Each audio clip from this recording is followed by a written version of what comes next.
రాజేమో నాన్నకి, సింహం నీ అమ్మకి వాహనమై ఉండలేదా?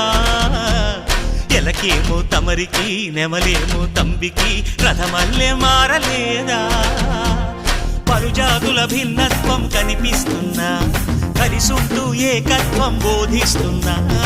ఎందుకు మాకి హింసావాదం, ఎదిగేటందుకు అది ఆటంకం. నేపరం మాకు సోదర భావం, మార్పులు మాలో కలిగేలా ఇవ్వు భరోసా. గం గణపతి గం గణపతి గం గణపతి. జై జై గణేశ, జై కొడత గణేశ, జయములిప్పు బొజ్జ గణేశ. హై హై గణేశ, అడిగేస్తా గణేశ, అభయమిప్పు బుజ్జి గణేశ.